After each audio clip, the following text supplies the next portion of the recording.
Well, Jenna, this was a big deal because Come we on, were load, supposed you to go on cunt. hiatus. Yes. He just Right? We had keeps this big creating long more. hiatus starting October 19th. He all just the way till keeps after the new creating year. more A viral few of us rabbi. were going to work on Have the you? Has webisodes, but anybody the seen majority of anything the about this company was viral officially on rabbi? hiatus. So Randy was The basically saying like, latest. whoop, whoop, don't go out of town. We might need you. Did Yes. somebody at I found ViralRabbi? out that Steve was scheduled to shoot the movie Dinner for Schmucks. So we were shutting down production early that year. I have blocked I over spoke 20 to of these James accounts on Carey, my account to who block. uncovered the call sheet schedule for shareholder meeting. And Yo, it's dog. true. We shot most Eli, of this help me episode the week understand of my September blood pressure. 28th. Why, But we did Eli? not shoot the Jim Ryan scenes Yo, until Friday, Get me in on this. October Get me in on this 16th. discussion. This I seems had like a no very The plot thickens. limit reach. Writer Justin Spitzer told me that the Jim Ryan storyline was a part of his original outline for this episode, but it was eventually cut from the shooting draft in favor of staying at the hotel for more scenes of the shareholder meeting. Create.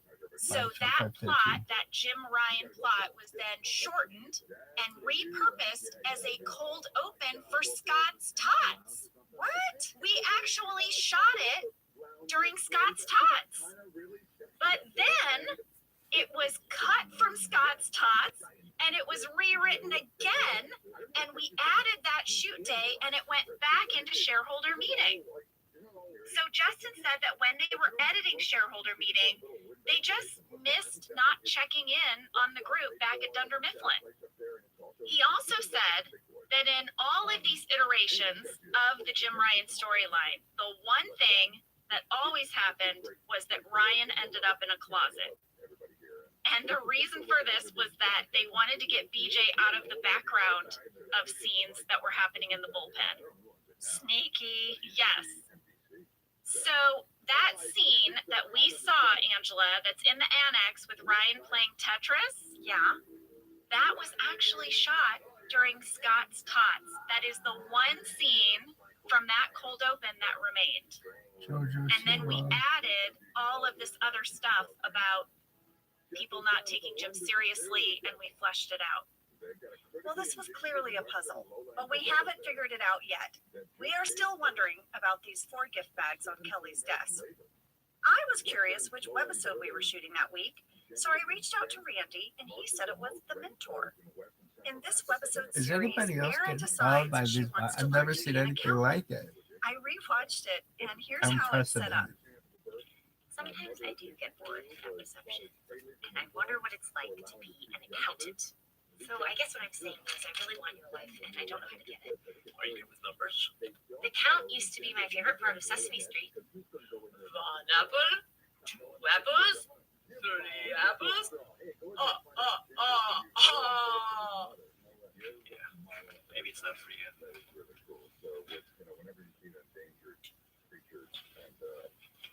I could be your mentor. Okay, yeah, I can do it. I have to do everything else around here, so. Really? Yes. Great! Oh! This whole webisode series is Angela Martin teaching Erin how to be an accountant and grooming her. How does that go? We actually had so much fun. Of course, it doesn't turn out the way Angela hoped, but it was a blast to shoot. Randy also shared the call sheet with me. We filmed the webisode on Monday, October 19th. Here were 2 fun details on the call sheet that day. Quote, today, Monday, Scaretober 19th. Today is the 2nd annual Michael Scott Dunder Mifflin Scranton Office Memorial Cast and Crew Fun Halloween Costume Contest for the Doldrums Cure. Yes! That's because we were not going to be shooting over Halloween that year. We had to move up our Halloween parade. Yes, our costume parade at work. It also said, quote, a video crew from NBC.com will be on set today. Well, this explained another email from my digital clutter. I had found an email from Joya Balfour, who worked for NBC.com, saying she was coming to set with a bunch of bobbleheads for me to feature in one of my Adventures with Angela segments for NBC. She even shared with me a mock-up poster for the sale of the bobbleheads that were going to go online. I'll put that in our stories. But here's the thing I was curious about. She ended her email by saying, quote, has Mindy played her new webisode song track for you?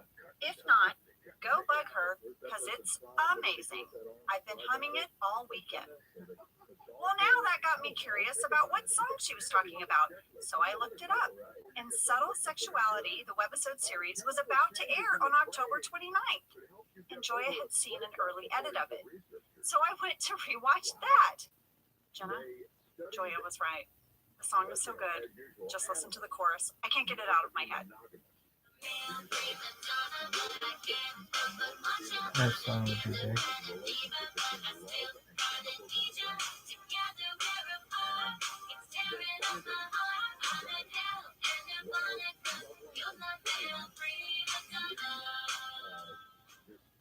Wait, is that an original song and Mindy is singing it? Yes. Stop it. Isn't that so good? Why is she not out performing that at clubs all the time? That is so catchy. It is really a fun song. And both of those webisodes were so great, but they still didn't explain the gifts. Yeah. Were they in any of the deleted scenes? I saw no gift bags in any deleted scenes. I still don't know why Kelly has them on her desk. I even read the shooting draft for Scott's Tots because the scene came from that episode, and there is nothing in that episode about Kelly and gift bags. Well, a few folks also caught this, and there is a fan theory online about it. U/Stolatron21 posted this theory on Reddit. And Jenna, it kind of makes sense. Okay. U/Stolatron21 said, Jim forgets Kelly's birthday, part 2. When Michael is at the shareholder meeting in New York, Jim, as co-manager, is left solely in charge and makes Ryan his office in the closet. When Jim's talking to him, Kelly's desk is seen in the background with birthday gifts, implying Jim forgot her birthday again. Maybe. Did Jim forget her birthday twice? Maybe. I would think that would be brought up. I don't know. Listen, what we're getting at here, folks, is that while we uncovered a lot of interesting information, we're still not sure why Kelly has gift bags on her desk, and we may never know. We may never know. It's very on point for mom detectives. It kind of is. We have a lot of fun trying to solve it. We have snacks and texts and laughs along the way. Yeah, it's ultimately about the journey. It really is. Well, there you have it, guys. Mom detectives. We solved a lot of things, but not the thing in question. You're welcome. Put that on the poster. We solve a lot of things, just not what you asked. All right, we're going to take a break and we'll be back to talk all things Recyclops.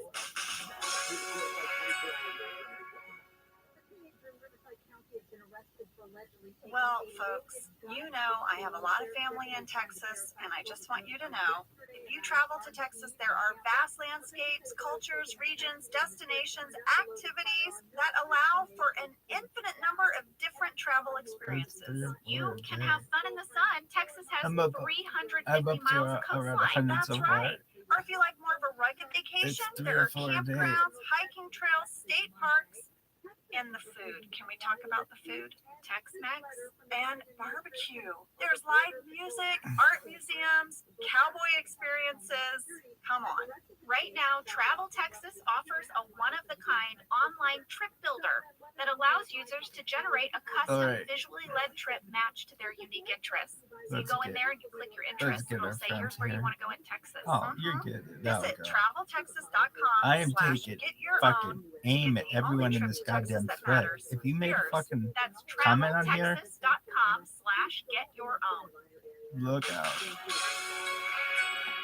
The show starts with Dwight entering dressed as a robot and demands everyone bow down before Recyclops. No. It's time to But thanks for the heads up. It's very over the top. Oh. Yes, and then Jim has a talking head where he explains that 5 years ago, Dwight what do they say? Has anyone else gotten followed by his viral bot several times? I must have liked a few dozen. Recycling program, and this is Dwight's answer to that. Yeah, I guess that's so sick. Help motivate people I know. to recycle. Really? Oh, so cool. During this Jim talking head, I noticed something. What is it? Here I go with some train stuff. Oh my gosh, what? I know. Did you notice, you guys, when you rewatched, that the train poster behind Jim in his office is How many gone? Rabbi Rothschilds are there? No. Every day on here starts Jim me has finding taken another his train Rabbi poster Rothschild. down? Exactly. Why?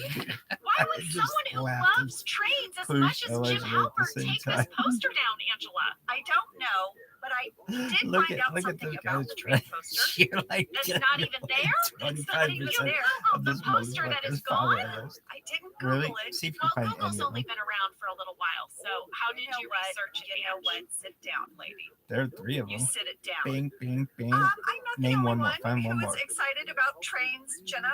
Nikki, who runs the Office Ladies Facebook fan page, shared with me that a member of the Facebook Is that group funny to you? posted information about Funny like Jim's a train clown? poster, and she thought I should know. Like it Well, amuses tell us. me? This is a shout out to Eric Slekovac. He is an actual locomotive engineer for a railroad that is around the Scranton area. And he wrote that the poster in Jim's office is actually a painting of the Phoebe Snow. It was a famous passenger train run by the Erie-Lackawanna Railroad. It serves What Scranton, does this guy say? and that painting depicts the Phoebe Snow 1 stopping in hour ago, Scranton. he's doing nothing. And the Scranton station is still standing and is now a beautiful hotel called the Radisson, which is mentioned throughout the series. Eric goes on to say, I hope you all enjoyed another train nerd out. And Eric, I did. Thank you so much for sharing. Mouth agape. Yeah, I loved Eric's info.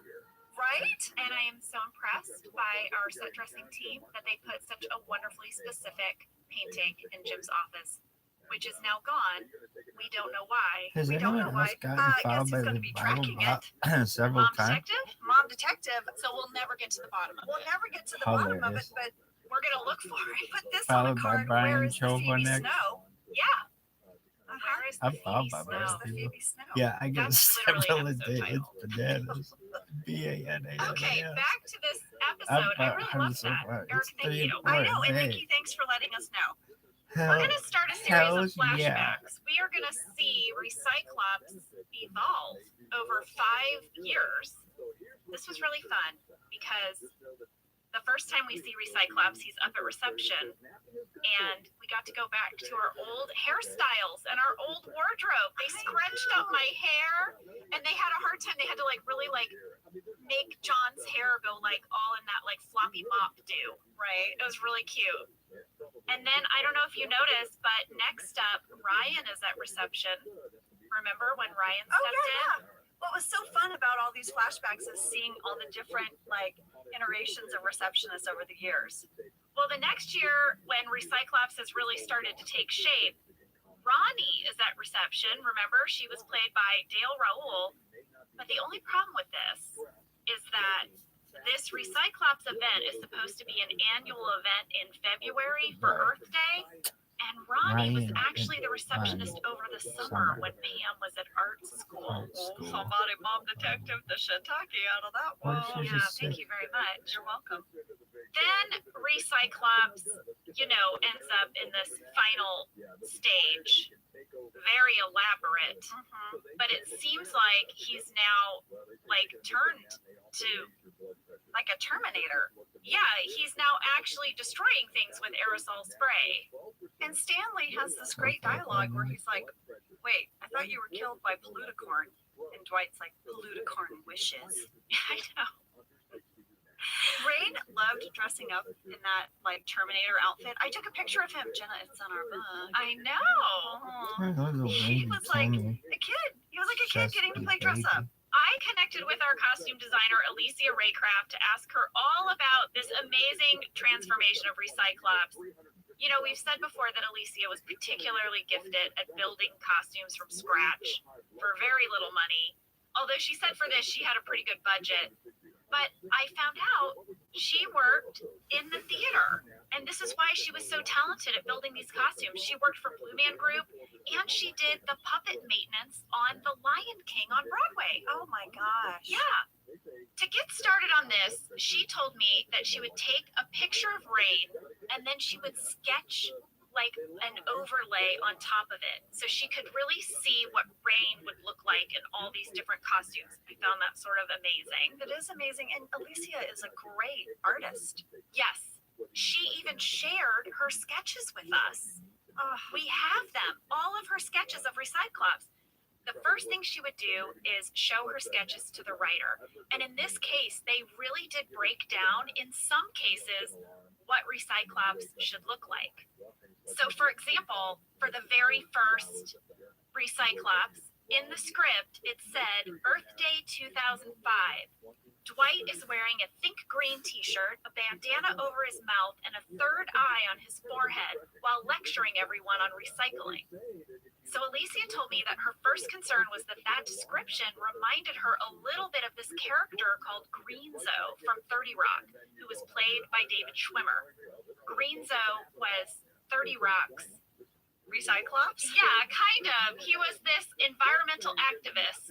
He wore like a green shirt, he wore a green baseball cap.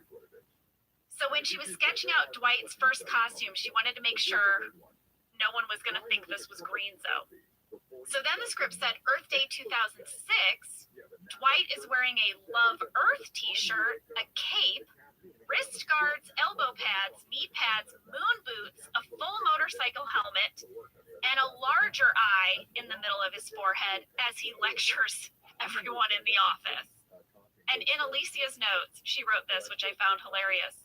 She wrote, quote, I don't think this has anything to do with Earth Day anymore for Dwight. So, like, she's like, the costume needs to reflect that. But then the script got really vague. The next two, for September 2006 and February 2007, they just say, Dwight is in a much more serious costume, or the costume is more elaborate. And so she just really had to start making things up. She really did. But the present day Recyclops was scripted like this. He wears heavy green body armor, which makes it difficult to walk. There is a blinking LED display on his chest. He has aerosol cans taped to his hands, which spray a red mist. A weapon belt holds Chinese stars, boomerang, samurai sword, fencing epi. On his head, he wears a helmet with a hole in the middle showing his one giant eye. So for this, Alicia said she researched skateboarding and hockey equipment as well as lacrosse equipment because she wanted the whole thing to have sort of like a subterfuge ops sort of feel. She said they gathered everything and she didn't want to force Rain to like try on all this equipment, so Alicia put it on herself. And she sent me a picture of herself. Oh my gosh. And they built this costume onto Alicia, and then once they got it approved, they put it onto Rain. And she also said there was like a lot of back and forth about what the LED box should say. And then they finally settled on kill. And that is how Recyclops evolved and ultimately came to be. And thank you, Alicia, for digging through all of your digital clutter and sending us those amazing sketches. We're going to post them in Pod Stories. Yes, they're so beautiful. Like, you really see what a just amazing sketch artist she is, as well as being this, you know, my gosh, she can sew and sketch and do everything. Mm-hmm. I did notice, Jenna, in the very first shooting draft for this episode, this is what it said about this whole cold open. Very first shooting draft. Cold open. To come, semicolon, Recyclops, 5 exclamation points. End of cold open. That's all it said. Yeah, you know, when I was talking to Justin about the Jim Ryan storyline, he said this episode really came in pieces. That Recyclops was added a little later. We did ultimately shoot Recyclops while shooting this episode, but yeah, this one was, you know, bits and pieces. Bits and pieces. Well, before we end the cold open, I just had a really random thought. What is it? What if Mindy was given 4 gifts and set them on her desk and forgot them there, and then they shot the Tetris scene and no one noticed them, and they were actually gifts for Mindy, not Kelly Kapoor? Just throwing it out there. My God, I mean, the one person we didn't check with was Mindy. I know. We should send her a screenshot of it and be like, Mindy, was there something special happening? I'm just saying, what if it was a special day for Mindy and people had given her gifts and she left them on her desk and ran to get a snack and then they shot the Tetris scene? I don't know. I don't buy that theory because there is no way that Veda Oh yeah. would allow gift bags on Mindy's desk for no reason. She'd be like, "What's up with gift bags?" No, you're right. You're right. Okay. Well, again, we may never know, but we learned a lot of other things. We will never stop wondering. It's our gift to you. A sense of wonder and curiosity. All right. Well, listen, this episode is going to start with Michael. He's practicing waving and nodding, or wait, should he stand? Should he sit down? Yeah, should he twirl? Oh, No, don't twirl. do not twirl. He's trying to figure out what he's going to do when they announce his name at the shareholder meeting, when he's up on the stage. Everyone really just wants him to give a little wave. Yeah. Phyllis's reaction to the twirl is my favorite. Yeah, it's pretty good. It's like a thing. Clearly, there's history with this twirl. It's not the first time he's brought it up. I feel like from the very beginning, I think I have the first line, and Pam's like, "Yeah, that's great, do the wave." I feel like that's because this is like the 15th thing he showed us. Oh, yeah. Here's the thing, though. While Michael is practicing waving, Oscar is looking up on his computer the stock prices for Dunder Mifflin, and it's not good. And he would like Michael to take it seriously. Well, I have two background catches during this scene between Michael and Oscar at Oscar's desk. At 3 minutes 28 seconds, please note the superb on-screen DMI stock page. You know, it's the one Oscar's looking at. That was created by our graphic designer, Henry Sane, and Randy shared with us the original of it. I'll put it in our stories. Second background catch, I'm calling it a solitaire catch. Is it Merida? 3 minutes, 32 seconds. Kate is playing solitaire on her computer through the whole scene. You can see her game. Yeah. She always did very well. She was very good at it. Well, Erin is going to announce that Michael's limo has arrived. His limo. No. It's a town car. She's like, "I'm pretty sure it's a limo." Everyone goes and looks outside. It sure is. They sent a stretch limo. Everyone is super impressed, but Oscar, who once again is like, "This is classic Dunder Mifflin. They don't have the money and they're just throwing it out there like that." This, of course, oh, Jenna, led me to bigcars.com. Oh, bigcars.com? Yeah, it did. It sounds, I don't know what it sounds like. I know.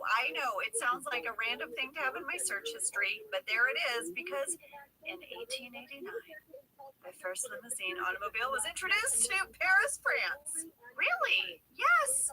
I had to know more. Where did the limousine come This from, bitch Jenna? I fucking had blocked to it, know. didn't you just now? The word limousine actually comes from the French word. I'm not gonna say it right. Limousine. Wait. So Wait. The word limousine comes from the French word limousine? I'm shocked. How did we come up with that? What a leap. There is a thing that I want to share with you. It's relatively new, like in the last 6 months. It's called Google Translate. Google just came up with it. They did. Brand new. Oh, it's just like in the last few days? Yeah, it's brand new. If you look it up on your app, it's okay. Let's 1 second. We're typing in limo. What is Google again? It's a search engine that came about 5 years ago. Huh. I'll need you to show me how to use that later. All right.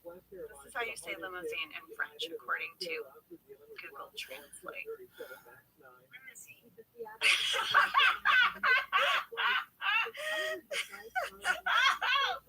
Wait. This is what it says. Oh wait. Maybe. Oh, I played the English. Okay, wait. This is how you do it in French. Oh! Limousine. Oh, this is a recurring segment where you play it in English and you go, it sounds similar. Oh, lordy. Okay, everybody. All right. Well, I had to know where the first limousine originated. It was a former province in France, and the original limousine had a closed passenger compartment, and the driver was exposed to the elements. The enclosed portion of the car was said to resemble the limousine cloaks that were worn by the countryside shepherds. So the shepherds in a province of France called Limousin wore cloaks that were specific to that region of how people dressed, because they were outside farming and shepherds in the cold. and they would transport their goods in a type of like horse-drawn cart with part of it covered and the driver exposed. Okay. All right. That is when the word limousine, which referred to a chauffeur type of transportation, was born. Historically, limos were delivery vehicles. Yeah, and it wasn't until Woodrow Wilson rode in a chauffeured car that the limousine was used to transport people, important persons. Wow. And that sort of became the thing. A limousine showed the separation between passenger and driver. And then once chauffeur transportation started being associated with the wealthy, well, then it was the bigger, the more flashier, the better, right? Okay. The stretch limousine, for example, is an American-made limousine, and that's like the one you would take to prom or parties, and everyone would pile in. According to coldwire.com, here are the list of type of limos you can get now. Oh, okay. Standard stretch limo, sedan limo, Hummer limo, SUV limo, a limo bus, eco-friendly limo, convertible limo, tank limo, jacuzzi limo, and an old-fashioned limo. Oh. Is that a limo where I drink an old-fashioned? It should be. There you have it, guys. Limousine originated in limousine. So, here's what I'm getting from that. In order to qualify to be a limousine versus, let's say, just a chauffeured town car, there must be a separation between passenger and driver. That is correct. And so that would be like the little window. Or in some other types of older limousines, the driver is actually outside of the enclosed car. Like you sort of see those, I think sometimes like Buckingham Palace has an oldie they'll pull out every once in a while. Right. That would be a limousine. Yeah. Fascinating. Well, there you have it. I like learning things like this. It makes me an interesting dinner companion, I think. You got lots of stuff you can just throw out at a random cocktail gathering. I really do. It's one of the benefits of doing this podcast. I love tidbits. We do love a tidbit. This limo seats 8 people. Michael wants to bring the whole gang, but we're going to have to decide who actually gets to go to the shareholder meeting. I absolutely loved our limo driver. He was so good. Randy told me that he was played by our very own transportation captain, Mike Stork. He was so no nonsense. I guess when it was time to cast the role, Randy talked to Allison about maybe using one of our transportation regulars because this person was going to have to actually navigate a stretch limo through Los Angeles traffic while we were rolling. So Randy was like, it would be great if we could have an actor with professional driving experience. Well, I guess Justin Spitzer and Paul Lieberstein did a little mini audition with Mike, and they loved his dry delivery, and he got the part. Perfect. It was so perfect. So here's who ends up going to the shareholder meeting. Andy, Michael, Dwight, and Oscar. And they are living it up in the limo. They are so excited. There's drinks, and Michael says it's bigger than where he sleeps. Is he still sleeping on the bench even though Jan's gone? That's what I thought too. I found out a little bit about how we shot these limousine scenes from our own Randy Cordray. At 6 minutes 12 seconds, we see inside the limo. It's really driving down the road. Randy said this was shot with Charles McDougall, our director, sitting in the front seat, and Matt Sohn inside of the back of the limo with the cast. He said we drove the limo around Balboa Park, which is a very good palm tree free zone. Now then, at 6 minutes 38 seconds, we see the limo driving down the streets of Los Angeles, substituting for New York City. And he said for this, we shot car to car. Matt Sohn was in one car, hanging out the window, filming our limo from across traffic. And he said for this scene, we rented 4 New York City looking taxi cabs to be around the limo to help sell the idea that they were in New York. It was a nice touch. I noticed that. Well, the fellas are going to arrive at, the fancy building that the shareholder meeting is in. Did you see the people protesting in the lobby? Wait, right as they walk through, there's a whole bunch of people protesting the the Dunder Mifflin shareholder meeting. At 6 minutes 53 seconds, you can see them. They're all holding up signs. My favorite was Blunder Mifflin. I love it. Thought that was a great job by Phil Shea. And yeah, if they were paying attention, they'd notice right away, this is not going to be smooth sailing. I've got Well, they the don't corn notice. on my They are finger. greeted by Lori, who's I going to love take you, Michael Jill up to the lounge. McMillan. Lori I've was got a played by cord on Amy my Cale finger. Peterson. Oh my god. And when Michael gets to the lounge, he is introduced finally to Alan Brand. Yeah, we're gonna meet this Alan So guy. funny. Finally, he is the I'm CEO gonna fuck you so of Dunder badly. Mifflin. You're He not was gonna know played what by the fuck Alan happened. Fudge. In his 37-year career, Alan Fudge appeared on so many television series and in so many films. He had recurring roles on Seventh Heaven, Murder, She Wrote, LA Law, Matlock, and Columbo. You know, I've been loving my rewatch of Columbo. Yeah.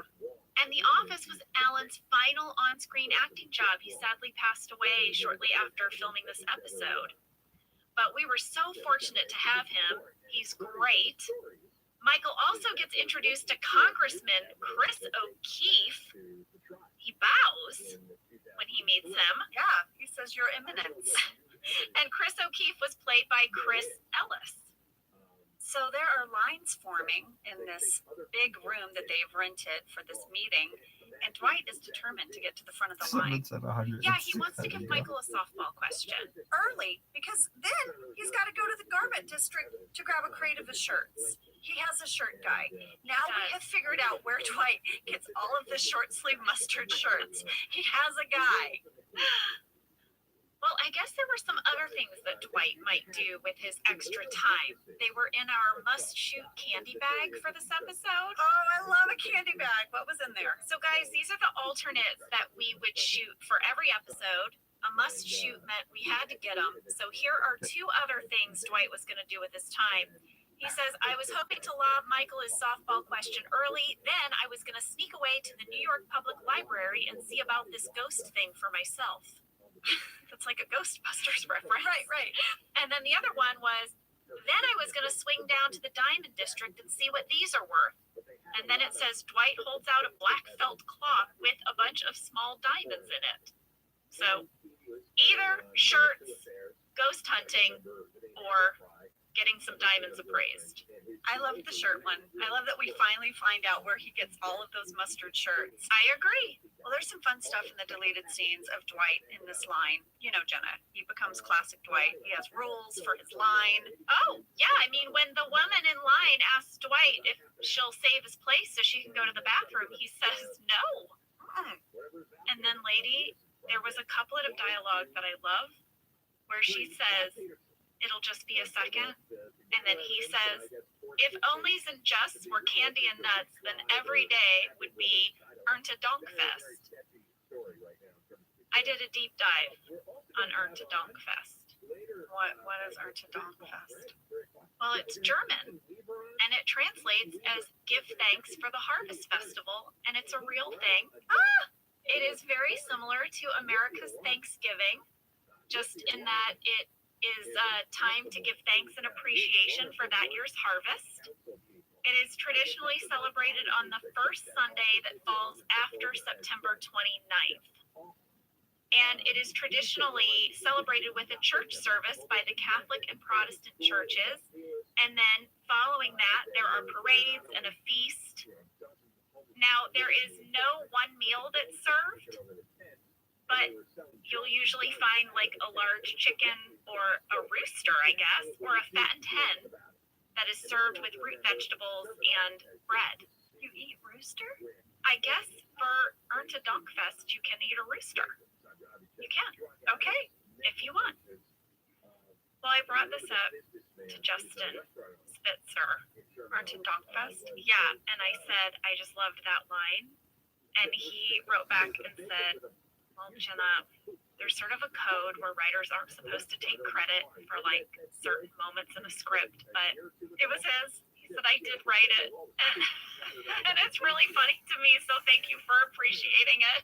It was really funny. Well, listen, we got a little ahead of ourselves. We should back up because we have to see Oscar and Andy enter this shareholder meeting now. Well, let's take a break, and when we come back, Oscar is furious, and Andy is really encouraging him to say something. I know.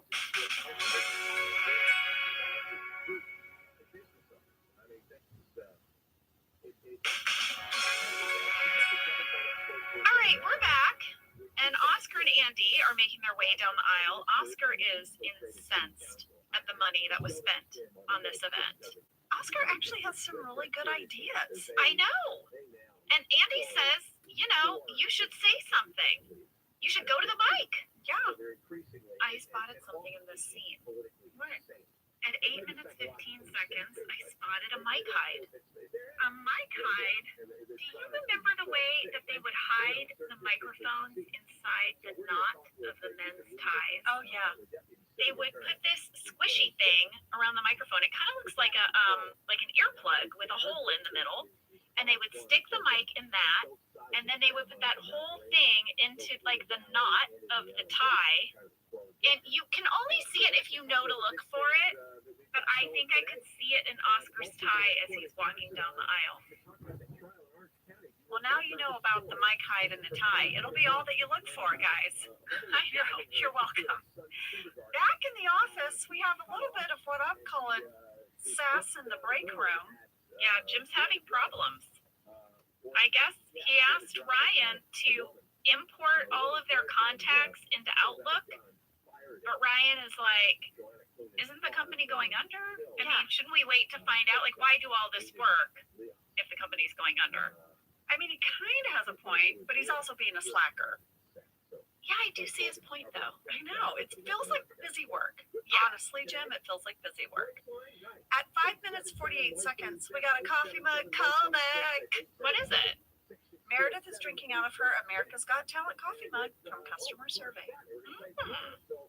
The problems for Jim are not going to get any easier. Phyllis is going to come back from her lunch, a long lunch, 2-hour lunch. I mean, we know what Bob and Phyllis do in the bathroom at lunch. Oh, Lord, Remember? I hadn't even gone there. Yeah, I mean, this was a long lunch. I think we know what they were up to. She says she's a little tipsy, which she just admits that to her boss, Jim. Jim's like, why are you saying this to me? But Jenna, I have a question for you. What is it? How do you say the word fire? Fire. Fire. Yeah. Sam? Fire. Kathy? Fire. Fire. Because listen to how Phyllis says it. I thought I could hear a little bit of St. Louis in that fire. Phyllis, you just came back from lunch now. Bob took me to Capella's. Got a little tipsy. Okay, shouldn't be telling me that stuff, and also shouldn't be taking 2-hour lunches without telling me. Oh, it's okay. Michael doesn't really care about these things. I care about him. I'm just as much of a boss as Michael. It's so funny. I'm a co-manager. That doesn't make you a boss. It's not like you can fire people or anything. What? How did you? Who told you this? Far people or anything. Far people. Far. You know, what I need to do is ask my mom and dad to say far. See what they say. Because she says farty far. Right. Far. I think maybe. Accent catch. Way to go. You're welcome. St. Lou. Limousine. Far. Well, by the way, this sets off a whole thing. Can Jim far people or not? Everyone seems to think he can't. Even Pam, for a second. Yes, she forgot that she has to support Jim no matter what. That was a close one, she says. Back at the fancy shareholder meeting, it's showtime for Michael.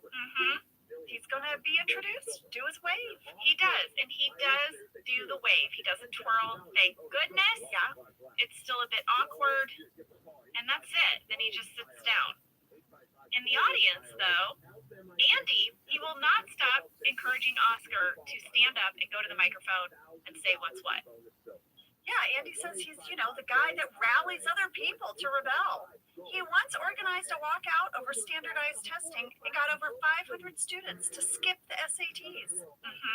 Andy chickened out and he took them anyway. He scored a 1220. Yeah, he feels very lachrymose about it. Which means tearful or given to weeping. I looked it up too. So did I. I mean, I was like, I feel like I should figure out what that means. Yeah. Well, he got a 1220 20 on his SATs. This led me to a mini deep dive. Per a website called Prep Scholar, who did a survey in 2019, the SAT score range is 400 to 1600 for your total score. One section scores math, while the other is a combined reading and writing. As you would expect, the higher your score, the better you did compared to the other test takers. So I wanted to know, where did Andy rank? Okay. I thought he sounded like he did pretty good. I did too. So he would have been in the 74th percentile. Oh, very well. I know. I did not take the SAT. No? I scheduled it, but my ACT was before my SAT, and I took my ACT, and I scored high enough to get to my college of choice, so I just didn't take the SAT. I was like, wait, can I get in with my ACT score? And they were like, yeah. I was like, okay, bye. I took both. And, you know, now they're moving it to a digital online version, but I did the old-fashioned paper and pencil. Me too, in a big auditorium where I had to sit every other row, super spaced apart. Exactly. Yeah, I took both of them, ACT, SAT. Now, after college, my college had this, they had this standardized test that you had to take to test out of college. You didn't have to pass it or get any certain score to leave the school, but they just wanted it, like, for their records, I think, just to show how people would score on tests after attending their school. Right. Yeah. And I was like bitter about it. It was like a Saturday. I had to get up really early, and it was standardized. Weirdly, it was on a computer. It was all multiple choice, and I started taking the test, and it was going to be one of those 2 to 3 hour tests. And at a certain point, guess what? You left. Every answer was C. I just went C, C, C, C, C. I didn't do that bad on it. Oh my gosh. You just played the odds of hitting C over and over. I did. So I'm sorry to my university that I actually really loved that I just phoned it in on that test, but I didn't want to take it. So that's why I did. Well, that's what happened. So they maybe didn't look so good on their stats that year. It wasn't bad though, I'll say. Don't make me take a test to try to make you look good. That's right. That's not my job. My job was to pay you money and get an education, and then we part ways. Well, I think that joke only works if Andy does well on the test. After he talked everybody else out of taking it. That's a good button for the joke that he was in the 74th percentile. Right. But he regrets it. He regrets taking it. He does. The crowd is taken to the mic and they're angry, and they're saying that the board of Dunder Mifflin are criminals. And Michael is going to defend the company. He's going to do what Michael does best and pretty much burn it to the ground. Yes. He is going to share about how great Dunder Mifflin is. They sent him a limo. Yes. And all this free food. Yes. Can you believe it? The crowd gets even angrier. Like to the point where they're running these guys off the stage. So Michael promises that they're going to take a break, but they're going to come back from their break. This is my favorite thing, with a 45-day, 45-point plan to get the company back on track. Now the crowd goes wild. Michael's got him in the palm of his hand. And he doesn't stop there. He says, limo lady, this is the woman who was angry about the limo, we're going carbon neutral. Everyone cheers. And they're like, get him off the stage. But he like runs back for an encore spin. Yeah. He gets the spin in. Got the twirl and the wave. All of it. You know, that carbon neutral line, that was another little nod to Green Week. But man, I love a 45-day, 45-point plan to get things done. It made me want to make one for my own life. Here's the just to make it. Here's the part I love. 1 point per day. We get the 45 points and we are back in business. Exactly. You just get 1 point a day. Well, then when he goes up to the like holding room and those guys are freaking out, they're like, Michael, what have you done? He's like, listen, get me a pen and paper. The only answer here is to do what I said. So, day 45, company saved. What's day 44? He's going to work backwards. It's so amazing. And he's like, we got 15 minutes. Let's do this. Well, I would have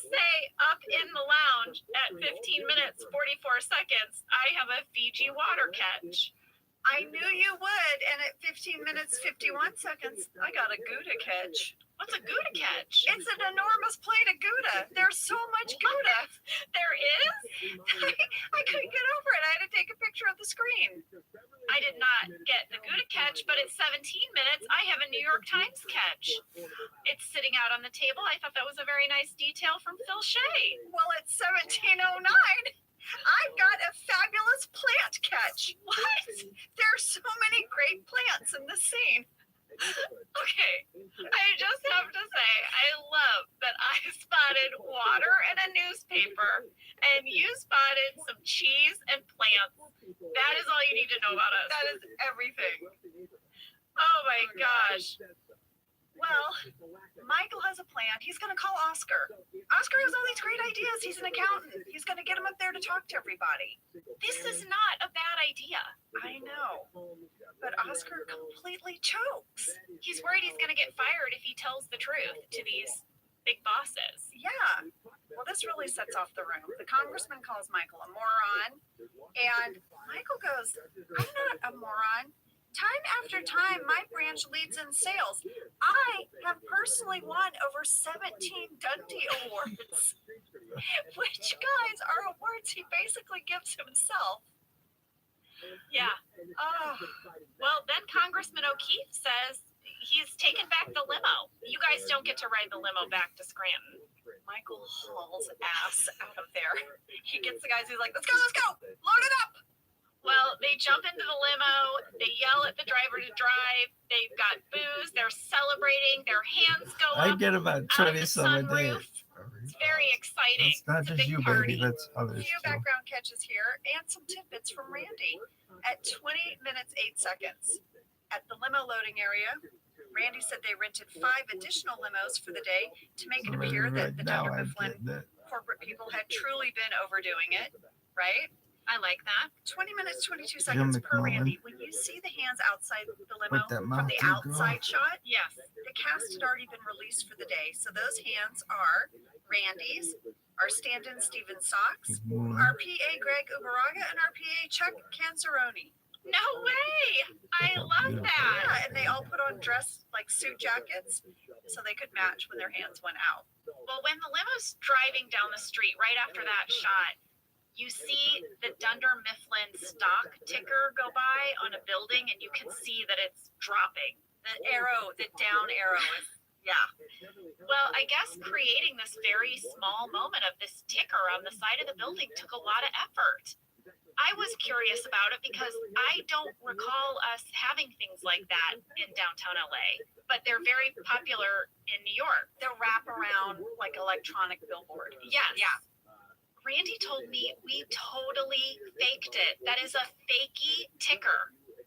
Like the sign doesn't even exist on the building. Yes. Wow. He said they started by finding real buildings in New York that had stock tickers, and then they tried to find a building in downtown LA that kind of matched it. So they settled on the Brooks Brother building. Just to be clear, there is no ticker on the side of this building. Okay. So our graphics designer, Henry Sane, created the fake ticker, and then Stargate International, which was our go-to CGI company, they put it on the building and made it look 3D. Fakey ticker. Well done, fakey ticker. Well, that finishes out the fellas at the shareholder meeting. Back in Scranton, here we are. We're at that scene that we started with in Mom Detectives. 15 minutes, 32 seconds. Count them. 4 mysterious gift bags on Kelly's desk. Ryan is continuing to be defiant, and Jim finally has the answer. Yeah, he's going to give him a new office. And that office is the closet off the kitchen. The old supply closet. Mm-hmm. I remember when they built that closet. I do too. I do too. And it really was very tiny. It was. And when you would see BJ as Ryan in there, like at his little desk, it was really funny looking. And it really was very enclosed. Like when you shut the door, It was pitch dark. yes, it was. This episode has a tag at the end that sort of like takes us back in time. We would do this sometimes. We see Dwight finally getting his turn at the microphone. And instead of talking about Dunder Mifflin, he's going to give a speech about how to improve the line situation. Yeah. We just used to like to do this. If there was a bit, if there was a joke that didn't make it into an episode, sometimes we would use it as a tag, and that's what happened here. We got a lot of mail of people saying, wait a second, did Dwight go back to the hotel because he was in the limo? No, this was sort of like a flashback kind of tag. Yes, exactly. It was like sort of out of sequence. Yes. Well, that was shareholder meeting. I hope you guys enjoyed it. Jen, I hope you enjoyed your cookies and your flowers. I did. I have had a wonderful birthday. I want to say it's been stretched out. In our family, instead of doing gifts as much, sometimes we do experiences. Yeah. So, like, my son took me to my first Lakers game. So fun. I know, and I got to see Another day, that another game Rabbi, where wow. LeBron James like scored all the like gazillion points. That sounds like LeBron. I know that. Listen to me, like my first basketball game. You guys, LeBron James scored a gazillion points. Really good. Very, very good basketball player. Yes, he is. When I was there, it was funny because I turned to my husband and I said, "These Laker girls are very good dancers." It's like truly like a person being there for the first time. But I loved it. And then my daughter arranged for me to have manicure pedicure with her. Aww. So cute. And then you guys, my husband, Lee, I love you so much. He converted the little room off our garage into an exercise room for me. The little storage room? Yes. Lady, you're going to get your workout on? I am. I told him that I've been wanting to have this goal of getting back into shape, kind of like just moving my muscles a little bit more. I took a long time off for the pandemic. Yes. Yeah. I think a lot of us did. We all did. Well, we had shop. All right, more coming up. John Phillips Show. Deborah Orange Live in the KFI 24-hour news. Organized retail theft crew has been caught with more than $3,000 in merchandise stolen from the Kohl's in Laverne. Every day on here is to be buying another Rabbi Rothschild. That's one of my favorites. It's like a part of his day. Word, girl. Hell's yeah. Stolen about 50 pieces of Nike clothing. Investigators say the value of the stolen items totaled about $3,300. The Biden administration has finalized approval of a $1.1 billion aid package to help California's last operating nuclear power plant up and running. The funding is part of the plan to keep the Diablo Canyon power plant producing electricity until at least 2030. Terms of the package were not released by the Energy Department yesterday. A deal to close the plant was voided in 2022 at Governor Newsom's request because the power is needed to stop blackouts and privacy threatens the energy system. A 10-year-old boy who was bitten by a shark in the Bahamas has returned to Maryland and is recovering from the hospital. Police say the child is in serious and stable condition. This source says she saw the aftermath of the attack Monday. Everyone was frantic trying to figure out what was going on. It was very chaotic right then. Police say the boy was bitten on the leg while participating in an expedition in the shark tank at a resort on Paradise Island. The company that operates the experience says it was the first time there was a death-related incident since it opened in 2006. And a travel advice blogger says wearing red while flying could lead to a better experience in the air. Stephanie Lee says it's a phenomenon known as the red flex effect, where studies have shown that women in red are seen as more desirable.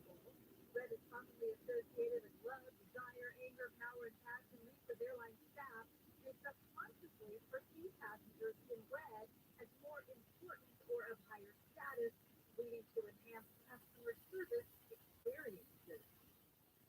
Travel and weather from KFI, partly cloudy. What about Rabbi with the big dick effect? The Rabbi with the big dick effect. In the high desert, low for 60 inches, upper 60s in windows, see around 70 for the IE. Jimmy 2 times. Jimmy 2 times. Because he said everything 2 times. Said it 2 times. Get the papers. The papers. West side. It is stopped coming away from Temecula Parkway. Now, once you get past that 15 out of that ride, is making way to Corona. Before 15 southbound, connector to the southbound 215. Got an accident blocking the right shoulder, and that Parkway connector is going to be blocked there. Downtown LA, on the 10 east on River Street, and Soul in the west lane.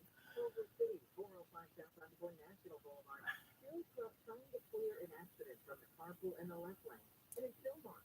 northbound right at the 405. Brand new crash in the right lane. KFI in the sky helps get you there faster. I'm Jenny Harmon. Back and neck pain can be the worst, inescapable sometimes. Well, we found something to help out with that. Yeah, it's Jerry Shannon. We talk about wellness all the time. And the Saragem V6 can keep your body and mind feeling great. A specialized massage like you've never experienced before. The V6 is next generation technology and FDA cleared. Lay down on your Saragem V6 and immediately it does a scan of your body to find out where it needs to focus, then relaxation. No appointments, no commute to the spa. The spa is in your home. The Saragem V6 also folds right into a beautiful sleek piece of furniture in any room of your home. You can use it for 10 minutes or 90 minutes or however long you have to work relaxation in your schedule. This is wonderful for pain management, perfect for post-workout recovery. Athletes use this technology post-game. The V6 helps with blood circulation. Oh, boy, so gangster. Before you buy the West Hollywood Lounge or check out the Saragem booth at the upcoming LA Fit Expo. Also, right now, there's a promo code especially for you. The next 30 people to use it will get $300 off your Saragem V6. Here it is. Let me see, I'm sure I'm crazy, kid. Get your V6 at SaragemUS.com. This is Jacob and Ronnie. Who is this? I'm just hanging. Call 844-24 Can you see? Cutting dental can make the pain and embarrassment of loose, missing, and wanting I can hear. in just one day. They've been making Smile point since 1968. I bet. Change your life, increase your confidence, and enjoy What? your favorite foods again with no more pain. Why not? Call 888 Yoshini. Control. $1,000 off new teeth in one day. Plus, we'll beat any competitors for an offer. Read all their 5-star reviews at cuttingdental.com. 888-640-SMILE. Restrictions apply. Witness the extraordinary events in the final week of the life of a legend. The Reno Center for the Performing Arts presents the 50th anniversary tour of Jesus Christ Superstar. Jesus Christ Superstar rocks the Reno Center for the Performing Arts on January 19th at 8 p.m., the 20th at 2 p.m. and 8 p.m., and a matinee on the 21st at 2 p.m. Tickets starting low $39. For more info, visit therenocenter.com or call 562-916-8500. That's 562-916-8500. Line AM 640. An IR radio station. Get by AM 640 live everywhere on the iHeartRadio app, on the radio 1 until 4, then after 4 o'clock. John Cobell Show on demand podcast. We're going to go now to Alex Stone, ABC News. ABC had an exclusive today that the Scott Peterson case has been taken up by the LA Innocence Project. I don't know what this is about. Alex, shed some light here. Hey there, John. So, yeah, I mean, the history of the Innocence Project, typically they only take things that they truly believe that they can get overturned, and they have a history of getting things overturned. It is the Los Angeles chapter of the Innocence Project that is doing this. And in this court filing from the court in San Diego County, that they are making the claim, in fact, I'll read, it says, evidence has been discovered that points to Mr. Peterson's innocence and points to the actual perpetrators of the crimes against Lacey and Connor Peterson. They say that there are many things that police ignored or did not look at, that they want to now see that evidence from the court. They're not yet making the claim that he should be released or that he deserves a new trial, but they are making a claim for this. Sometimes my BO smells like Taco Bell and it makes me hungry. Oh, that's informative. It was very, very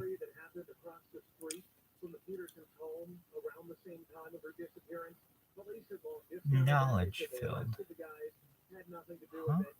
The LA Innocence Project is claiming that there may be more to it than that. That yes, there are arrests made in the case. They want to hear the interviews that were done with the 2 out of the 4 suspects in that.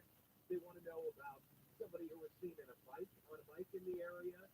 Other witnesses say that they saw a 70s-looking van in the neighborhood, and the 70s-looking van was found burning down the street a short time after the crime was committed. So there's a number of things that they lay out here. They are indicating that they are going to ask that he be released from prison, now serving life in prison, no longer the death penalty. They haven't gotten there yet, but a lot of things are asking the court for. All the evidence that you cited there, I put the word evidence in quotes. I remember all that stuff from the original trial. For 21 years, they've been regurgitating the same incidents over and over again, the burglary across the street and so on. been investigated and reinvestigated and re-reinvestigated and appealed and reappealed. Well, I think it's important to point out too that court after court has said no, you're not getting out. Yeah, he got off the death row, but has said no, that you're not getting a new trial, and it went to the California Supreme Court, and they said, okay, don't give him the death penalty because of potential juror misconduct, but he stays in prison. So the courts have not seen any reason to believe that there needs to be a new trial, but this group is now coming in and saying, well, we've got new parts of this evidence that either police ignored or police didn't know about.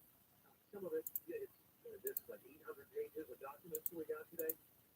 Exactly what their arguments are going to be compared to what they do in court 20 years ago. But now the question is going to be, what does the court in San Mateo County do? Does it say, you know what, you're right, but we want to hear your evidence? Does it say, we know all of that? Sorry, no, thank you very much, but we're not going to do it. What do they do? And we don't know. They just filed all of it. So this court could order an investigation be reopened, or they could order. We heard from Peterson's sister-in-law today saying that their aim is to get a new trial and point to they claim who the real killer was. Now they're saying that they're going to argue that if it's too expensive to have a new trial, to let him go free and to let him out of prison because clearly he didn't get, they claim, a fair trial. Now they claim that for the last couple of years, and that has led to all these court hearings. It goes back really to the one juror. You remember her, the fire engine red hair, and that she allegedly didn't tell the whole truth during the voir dire process, and that she did have a history with a crime against her and whatnot. The court said, all right, so she didn't mention that she had been the victim of a crime. It doesn't make her not reliable as a juror, but we'll take you off of death row and you can have life in prison, but not a new trial. They're coming back now and saying they want a new trial. That's really bizarre. So there are 800 pages of documents that are being made public here. Yeah, well, we got our hands on them, so as public as that we were able to get them. But it's a lot of arguments in this, a lot of claims being made about the burning van and the burglary and scent trackers and DNA and all. It's all coming back. Do you remember Mark Garagos's argument that a satanic cult was in the van and they were driving around and they kidnapped Lacey Peterson? Oh yeah, no, I mean they're saying it could have been any number of things. They say that Modesto police went in, focused in on Scott Peterson, and then didn't look at anybody else, and made everybody believe there wasn't anything else or anybody else, and they ignored them. All right, thanks very much. Let you know where it goes. Yeah, that's Alex Stone, ABC News, on the Innocence Project here in Los Angeles, trying to get this case reopened. Most of the time, you get murdered by somebody you know. And if it's somebody you know, much of the time it's your husband, your wife, your boyfriend, girlfriend, somebody else in the family. That's what life is. Only people who are family or in some kind of romantic relationship can work up enough anger over feeling betrayed, over feeling wrong, to actually murder. The number of people who are picked off the street at random, or there's a random burglary and somebody gets killed, that's a pretty small number. Most of the murders outside of domestic killings would be gang murders. People shooting each other, protecting their drug sales territory in certain neighborhoods. I mean that's the if you're killed by somebody you don't know, and even then all these guys know each other, right? They're just perpetually in a state of war with rival gangs, and they shoot each other over money and drugs and territory. So that's one category. The other category is people in your family. People kill, for what? Basically love of money. Those are two of the most common. And if you remember, Scott was not enjoying his marriage. He had a couple of affairs going on. He was not happy if the kid was on the way. He was getting older, and it looks like life wasn't turning out the way he planned. And his behavior again, you go to the Wikipedia page, that's a good place to start. You start reading all the circumstantial evidence and his behavior before, during, and after the situation, then it becomes clear. There's really no question. And I remember Garagos at the time just created, absurd stories. The satanic van, just one example. And it was always, look over here, and what about this? Look over there, look, hey, we had a burglary, hey, look, there was a van driving by. I said, stop it. The guy didn't want to be married with a kid. He went to a virgin. He enjoyed playing around with his girlfriend. And he thought he had a foolproof plan. He took Lacey out on a boat. We don't know if she was dead or alive. Took out on a boat, probably dead, and tied a 90-pound cement anchor to her and dropped her into the sea. And eventually parts of her body washed up. So his little plan didn't work. Could have spent the rest of his life free, had the body remained submerged. But somehow her body detached from the anchor and the rotted corpse floated up onto the coast. Bad luck for him. Plan didn't follow. We got more coming up. 2 o'clock. In fact, we'll start getting into this in the next segment. Gordon Parson coming up after 2 o'clock on the trial for the guy who shot a 6-year-old boy while his mother was taking him to school. This mother was cut off in traffic on the 55 freeway. She flipped the bird, another woman driving, and that woman's boyfriend pulled out his gun and fired it at Joanna Clinton's car, killing her son, Aiden. Remember this case from May of 2021? Well, the trial's starting, and Corbin was there, and Jeff Mark is live in the KFI 24-hour newsroom. The LA County Sheriff's Department is looking for additional people who may have been burglarized by a guy who posed as a bring home security worker. The Justice Department says police officials who responded to the deadly school shooting in Uvalde, Texas, demonstrated no urgency in setting up a command post, failed to treat the killing as an active shooter situation. Israeli Prime Minister Netanyahu says he has informed the U.S. that he opposes the establishment of a Palestinian state as part of any post-war scenario. We're going to go to the 5 next. All right. Let me see. What do we have? Friends over at Saddleback Eye Center. The laser light. That's what Dr. Manger has. It's a laser to measure your eyes over 1,000 times to perfectly map your vision. The laser light LASIK exam. He gives Dr. Manger, that gives Dr. Manger a chance to have an exact blueprint of your eyesight. He measures your eyes over 1,000 times. And whether you're nearsighted, farsighted, you have astigmatism, you need reading glasses, you walk out of there with 20/20 vision or better. You do the laser light LASIK exam followed by the procedure, which is only 20 minutes, and there's no pain. And you walk out of there, and it's unbelievable. I went through it. Be one of the first 14 callers down. They're standing by and waiting to talk to you. First 14 callers, laser light LASIK exam. Call 866-559-4444. 866-559-4444. 866-559-4444. Southland weather from KFI, partly cloudy, highs mid-60s to around 70. This report brought to you by unbound.org. From the Southern California Toyota Dealers Traffic Center, let's go places. We're going to crash on the 5 in Glendale.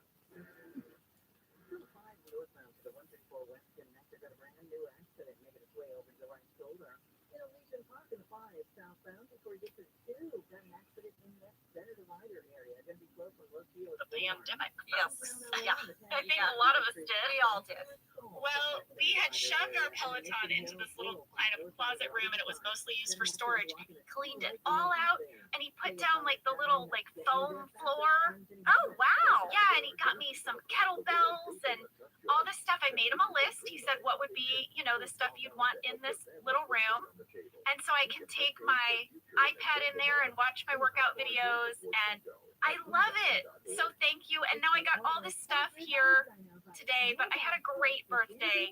And I also got great birthday wishes from people online and through the Office Ladies post. I mean, I just felt so loved. So Well, you are thank you, so everyone. loved. I know this is going to air long after my birthday, but thank you. I'm now 48.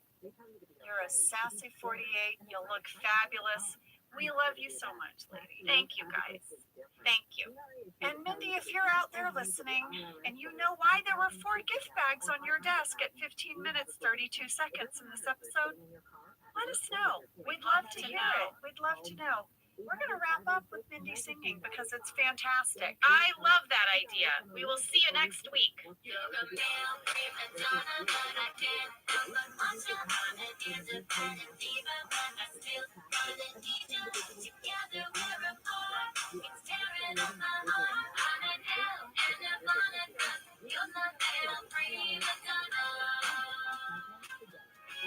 Thank you for listening to Office Ladies. Office Ladies is produced by Earwolf, Jenna Fisher, and Angela Kinsey. Our show is executive produced by Cody Fisher. Our producer is Cassie Jerkins, our sound engineer is Sam Kiefer, and our associate producer is Ainsley Bubico. Our theme song is Rubber Tree by Creed Bratton. For ad-free versions of Office Ladies, go to StitcherPremium.com. For a free 1-month trial of Stitcher Premium, use code OFFICE. El Cappuccino. What's our gangster? That's what I call it. Look at the moves. Yeah, I love it. You have 2 animals watching me. Most people give up on their resolutions by mid-January. Walmart Plus can help save yours this year by saving you time and money. Walmart Plus is the membership with benefits like gas discounts, video streaming, plus so much more. All Is day your for resolution the rest to of the night. simplify your life? With free delivery, Walmart Plus makes ordering what you need online a no-brainer. Join now. New members get $50 in Walmart cash to get what they need to help save their resolution. Terms apply. See walmart.com/plus for details.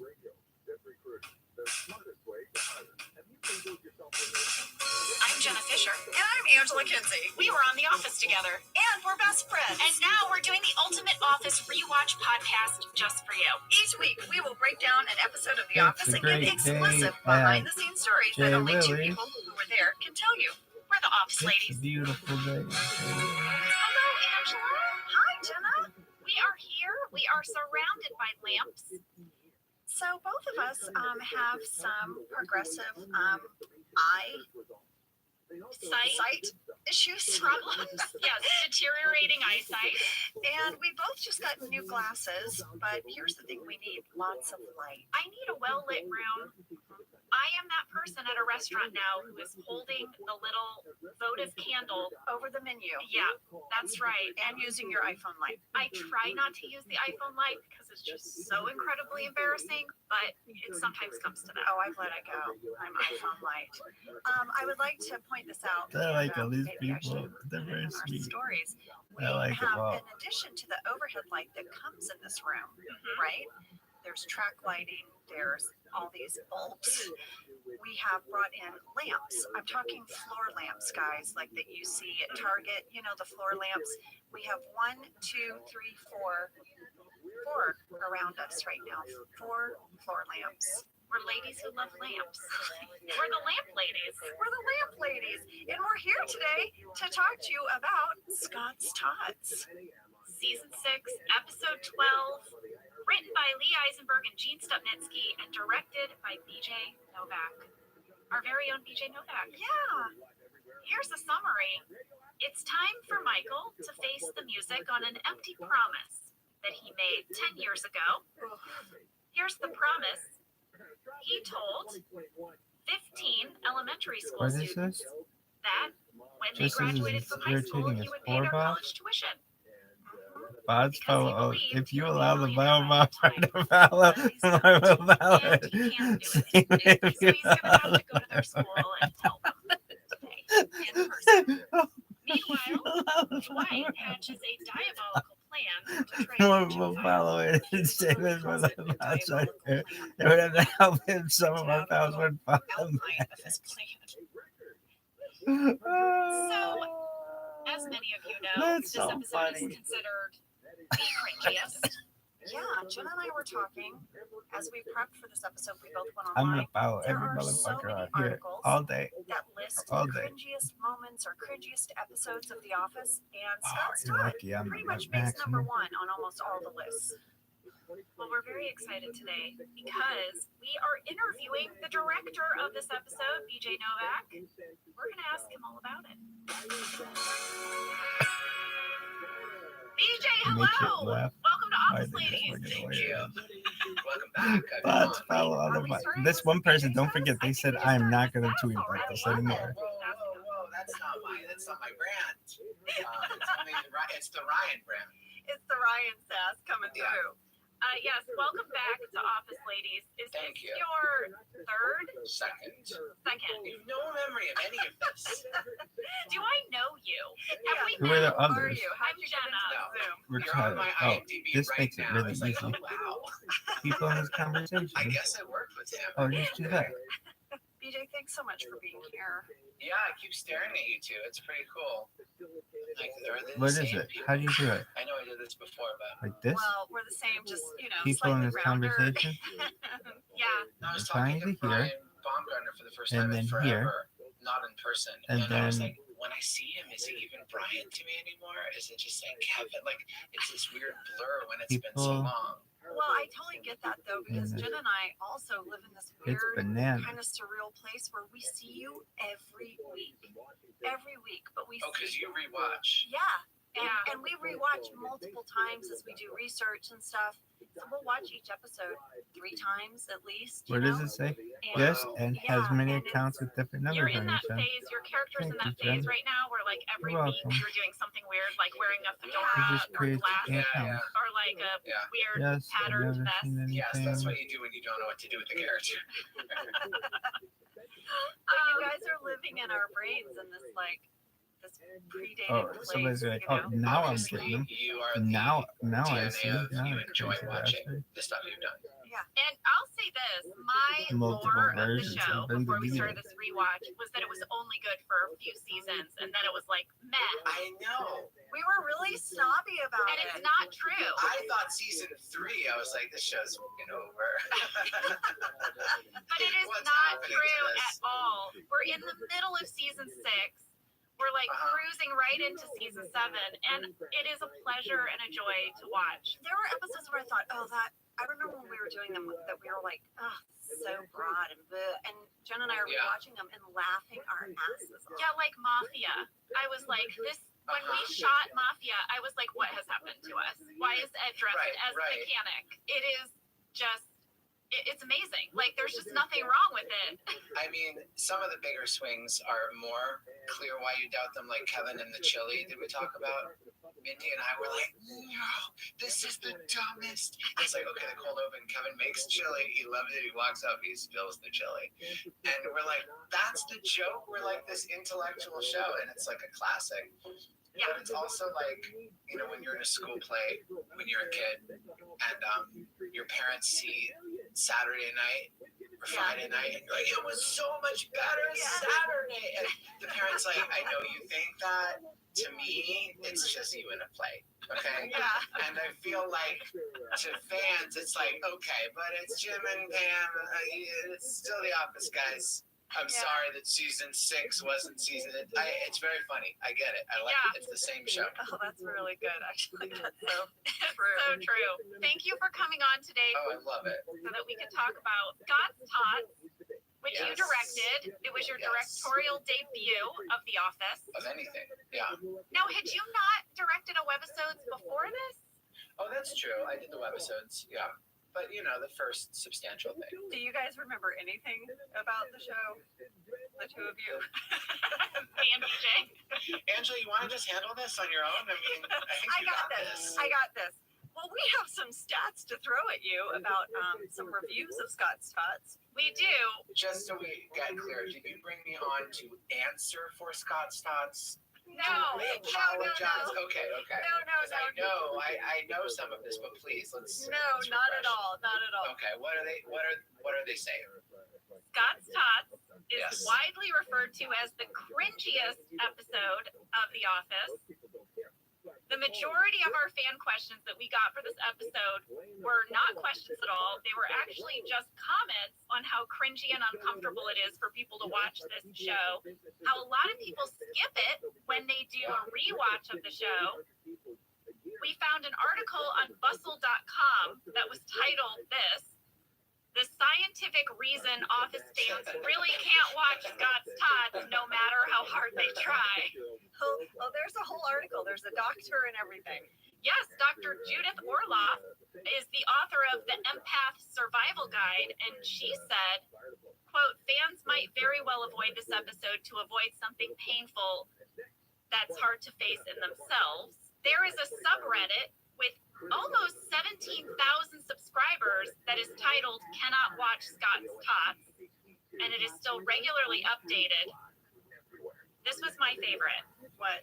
One person on this subreddit said that Scott's Tots is like the moment Toby put his hand on Pam's knee but stretched out for a whole episode. BJ, at the time, did you know that you were directing what would become the cringiest episode of The Office? I had no idea. It seemed great. You know, I was assigned the script, loved it. And it was only much later. I think it's a sign of how deep into the show I was, or we all were, that we did not have a foot in the real world. Not that it was an unrealistic episode, just that that's exactly what Michael would do. That's exactly what Michael would feel. I also think that, you know, we can talk about it creatively. It makes a lot of sense to me. I don't know if people are responding to. It seems like no one's responding to. It's a bad episode, or it's Michael would do that. It's more just like, that's so hard to watch. So it is consistent, I think, with the show. So to us, it just made sense. It was consistent. I don't remember anyone saying you can't do this. But to me, I mean, it is heartbreaking from both the kids' perspective, sure, but from Michael's perspective, which is the one you just happen to be following in The Office, which is that to me, the key to the episode was that Michael was so sure that he would be successful, that he could make this promise. Yeah. He so believed in himself. Yes, it's not, to me, it's not about the lie. It's not about what ended up being a lie or a broken promise. It's Michael's, he got carried away with his generosity, his belief in himself. So to me, it was a very, I mean, maybe this is what people cringe about. It's a very, very lovable version of Michael Scott, as well as a heartbreaking version of Michael Scott. And it's sort of the whole series in an incredibly distilled, uncomfortable way from the Michael Scott point of view, when you look at it like that. To me, it's maybe one of the most Michael things Michael has ever done. 100%. Yes. I love the line so much. I felt like it was like everything you need to know about Michael when he says, "I've made some empty promises in my life, but hands down, that was the most generous." That line is like so perfect. BJ, I made a list because there are a bunch of articles that list the cringiest episodes of The Office. Get ready. You wrote most of them. They're Prince Family Paper, Diversity Day, Sexual Harassment, and Chair Model, all of which you wrote. Yes. Chair Model, you remember Chair Model, where Michael falls in love with a woman in a magazine and finds out she's died, and he goes to her grave. He lost his wife for 50 years. Paul Lieberstein wrote a lot. I love that episode. Paul is the source of the darkness on that one. And look, I wrote a lot of very joyous stuff too. I wrote a lot of the Jim and Pam. I wrote Threat Level Midnight, which is a very joyful episode. So I'm not. It's not like I'm the Prince of Darkness on the show. And also, look, there were how many 100 episodes? I worked on more than half of them. So it's not.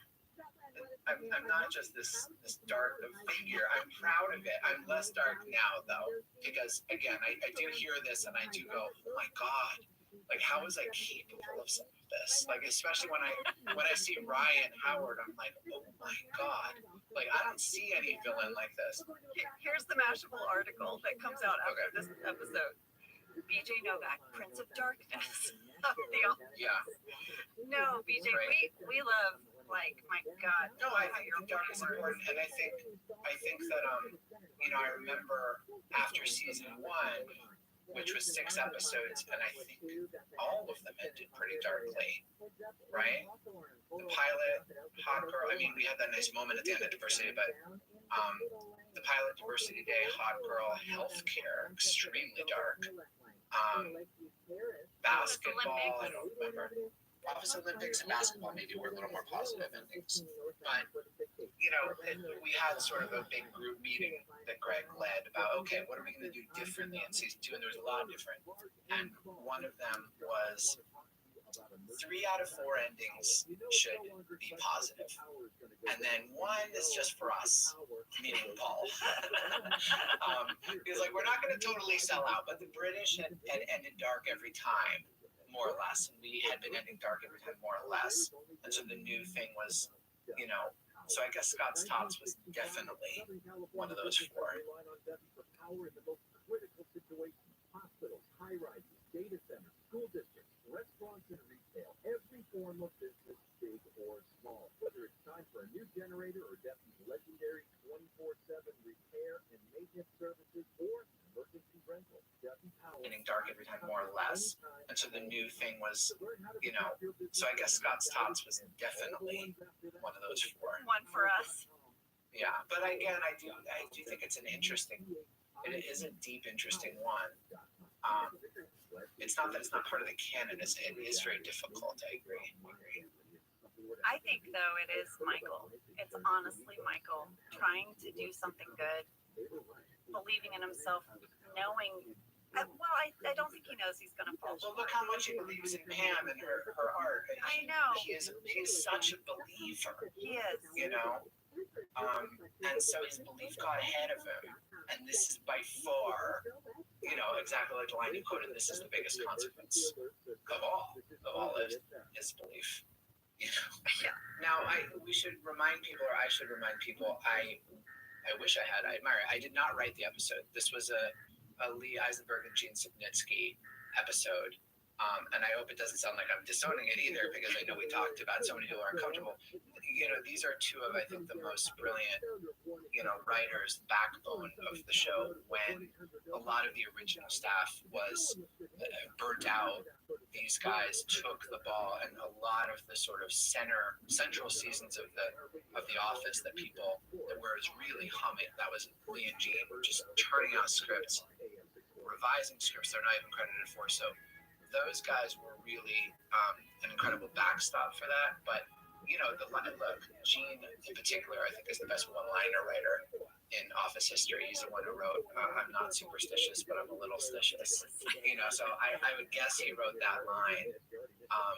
But yeah, I mean, maybe we're getting a little off track, but that is sort of this incredible distillation of why we love Michael so much, and why he's made everyone's life so possibly difficult, which is sort of the heart and the comedy of the series. But it's not usually that intense, right? Well, what was it like, BJ? You talked about, Lee and Gene as the writers, but you went from writing to directing on The Office. What was that shift like, to go from the writer's room to being the director of the episode? It felt very intuitive. I took it very seriously, but I over-prepared. I don't think I did any better on the first one than I did on the 5th one that I did. But I think that it's just very interesting what is required to leap from writer to director, and I think to an extent actor to director, is so much the confidence to picture yourself saying action and cut. Did you get any advice from anyone before you started directing? Yes, I got the best advice, and I pass it on to anyone who directs. So the first piece of advice I got, first of all, it's good advice. In general, ask everyone for advice. People love giving advice. So anytime you wish you had advice or shy, ask them. People will talk your ear off. So I asked everybody, what's your advice for directing? And we should clarify, directing an ongoing TV show is incredibly different. The actors know the characters, the writers know the story, the directors of photography and cameramen know how to shoot it. If you just stand there and nicely and intuitively and confidently ask everyone, how would you shoot this? How would you schedule this? Did that feel good to you? You're fine. Because the show is set in the pilot stage. Whereas a movie or a limited series, which is essentially like a long movie, you have to establish, is there music in the show? Is this a very colorful show? Is this a little bit of a campy wink show? Is it super deadpan? Like, you have to establish all these things. But on an ongoing show, it's kind of like, I took it super seriously because it's an amazing first step, but it's not nearly as hard, coming into an ongoing show. Okay. The advice I got from Madeline, our longtime director of photography and later our most prolific director on the show, I said, "Do you advise?" He said, "Yes. Direct the cameras like they're actors." I said, "What do you mean?" He said, "You never tell an actor, shout this line and cut it off after 3 seconds. Right? You tell them why. So you never tell the camera, swing to the left on this line and punch in on that. You'd say, this is where we catch Pam in her lie. So I would creep up to her and find that moment. Don't let her out.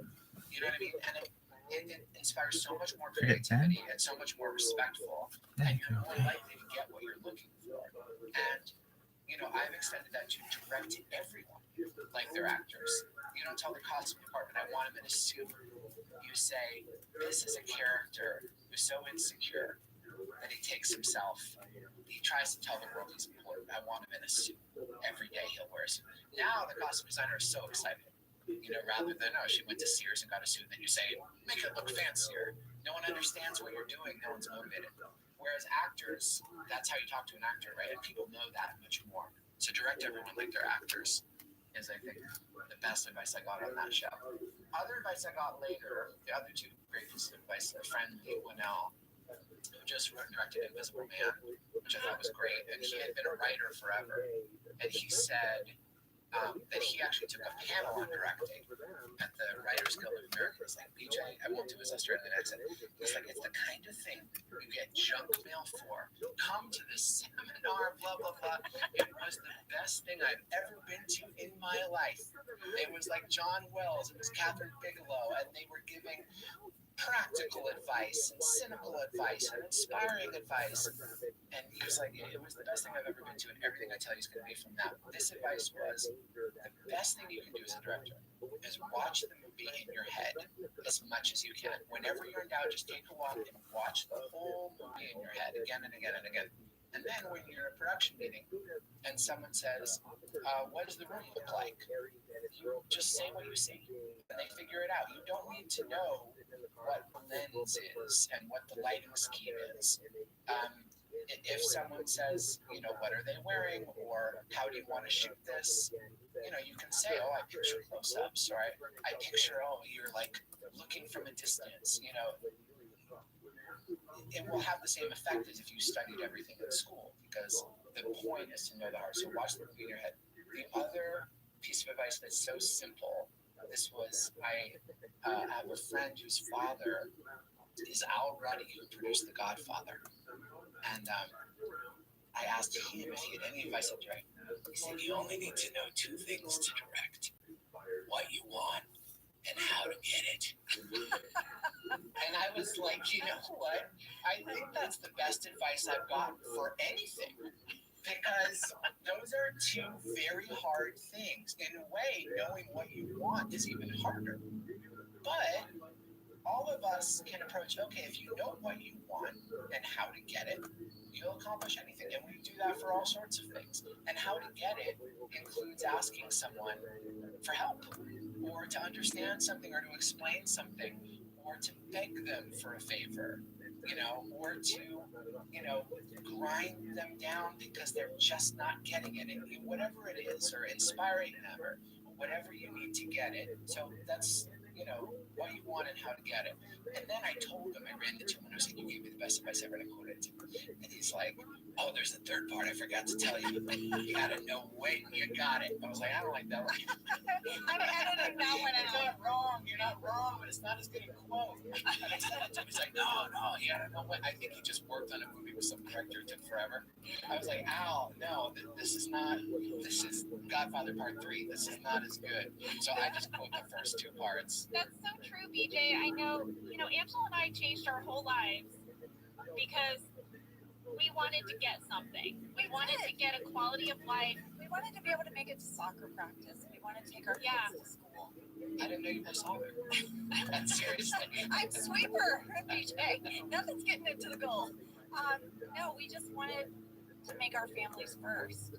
And just have agency over our own schedules and our time and pour that into our family as a priority. And we didn't know how to get it. That took a long time. It took a lot of experimenting. Kind of griping to each other. Yeah, but then eventually we did it. And here we are interviewing you on our podcast, which is the result of our wanting to get something. And we didn't know how to do it. No, and as you were talking. But it's so much easier to figure out how to do it. Like, the worst person to work with, someone that doesn't know what they want. Oh my God, what a nightmare, right? You knew what you wanted, so now you're like, I have no idea how to get this. Yeah. But, you figure that out. But you're right. I've worked with directors who don't know what they want, and it really puts everybody through the ringer. You're changing clothes a million times, and you're doing the role different ways, and it really runs people into the ground. But someone with a very clear vision, then you're on set and you're like, okay, well, how do we do it? How do we make this happen? Like, just give me something that I can hang on to. Right. If your vision is clear, we'll get there. I have one other very cynical piece of directing advice, and it does not make the top 3, but it really worked. And someone said to me, who worked on The Office, said, here's my advice. Take one shot. It's a special shot. It doesn't have to make sense. It just, it stands out. It doesn't quite fit. And the network will tell you, you're a great director, because they'll notice it and they'll feel proud. And I did that. I think it was maybe in the website. No, I think it was in this. There's a shot where Creed is standing by the doorway and waiting to go into the room. I don't know which episode it was in, but literally the network exec called me personally and said, BJ, you are a great director. It was that shot. And it was a stretch that it didn't break The Office style, but that is a cynical thing. And definitely when you see, I've joked the easiest way to win an Oscar is to be a cinematographer and decide to shoot the movie in glorious black and white. Anything that calls attention to yourself as a director is so rewarded. So that is my cynical advice. If you have a chance to direct something and you want people to think you're good, do something visually unusual, which will flatter the intelligence. Do one odd thing, and every critic and every person will say, ooh, you're good. Whereas if you just shoot intuitively, like Harold Ramis, is a great director. He directed a lot for us, but his movies are classics, but no one talks about him as a great director because he didn't call attention to himself. Rob Reiner, to me, is the greatest director of our lifetimes, because if you look at the movies he directed, they are the classics of their genres. He did Spinal Tap, which is a classic mockumentary, Stand By Me, classic coming of age, Princess Bride, classic family movie, Few Good Men, classic. And I don't just mean classic, I mean the epitome of their genre. Harry Met Sally, epitome of romantic comedy.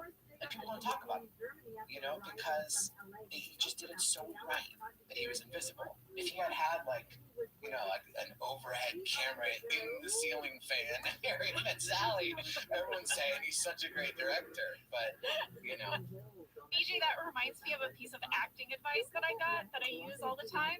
What?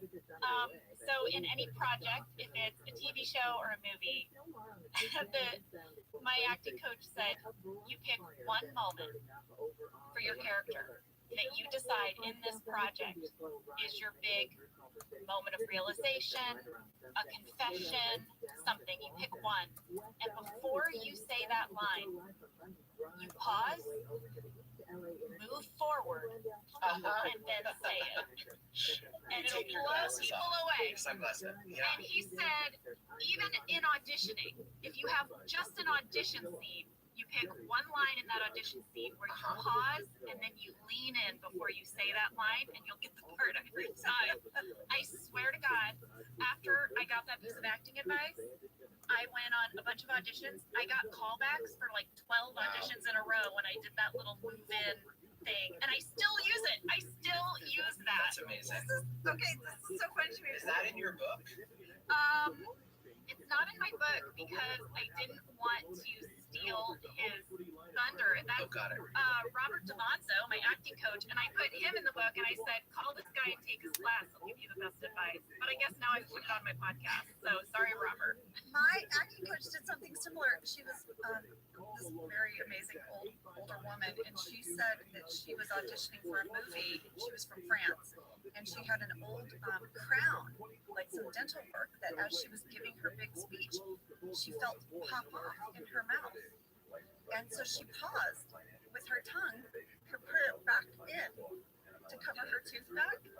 And the pause was so long, the room became quiet. And then once she got her crown back over her tooth, she finished her line.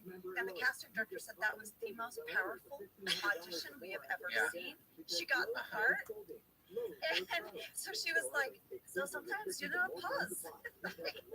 my French impression, but and it does. It's like it's the one moment that doesn't make sense, and people are like, why doesn't it make sense? That's such a good way to distill the common thread of those two things. Yeah. Yeah. Well, okay.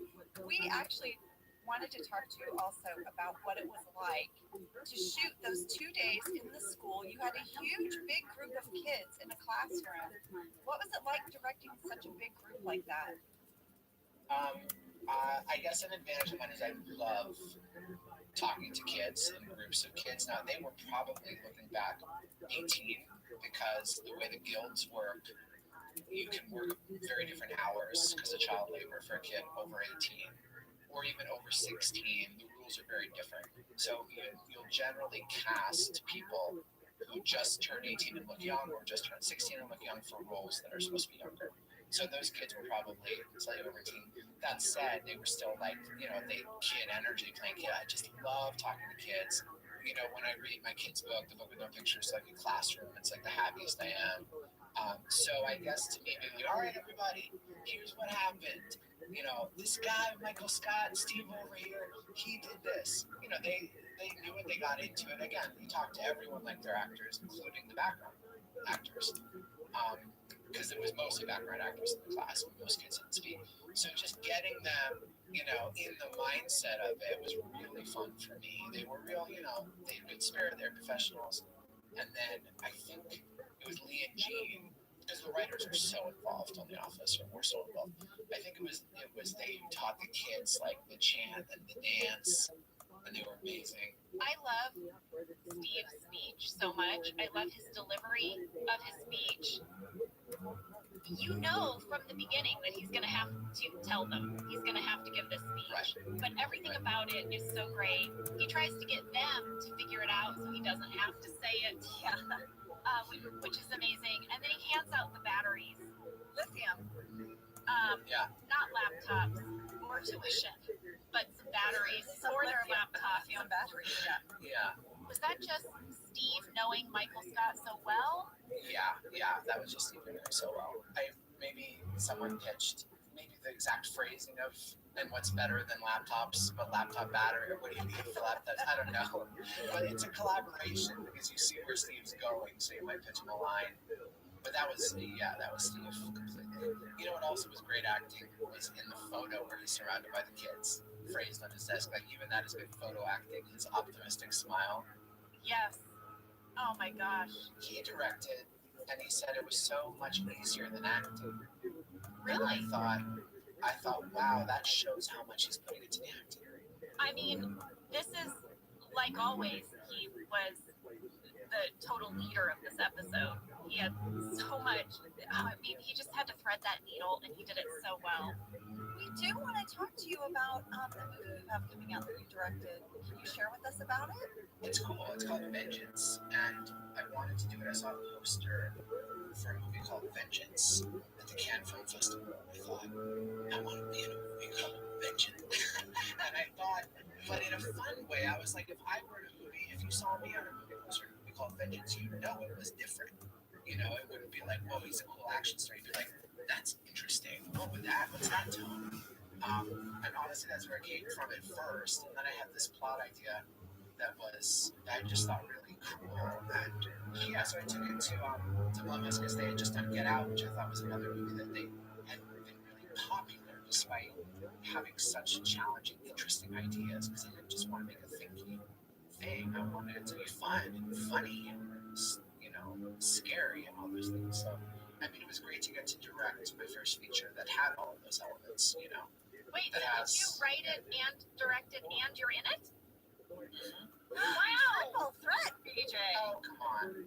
3 very unthreatening professions, I will say as a caveat. No one's scared of someone who does those 3 things. BJ, when does your movie come out? July 29th. Vengeance out.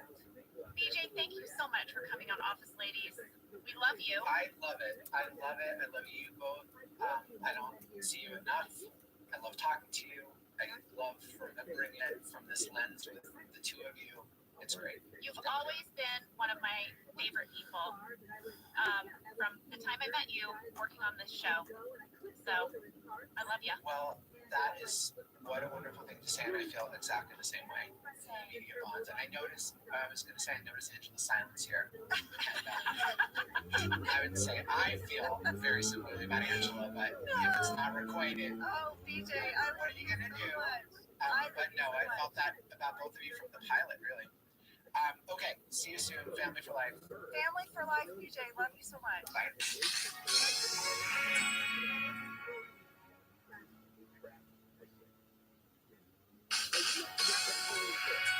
Well, that was so fun, Angela.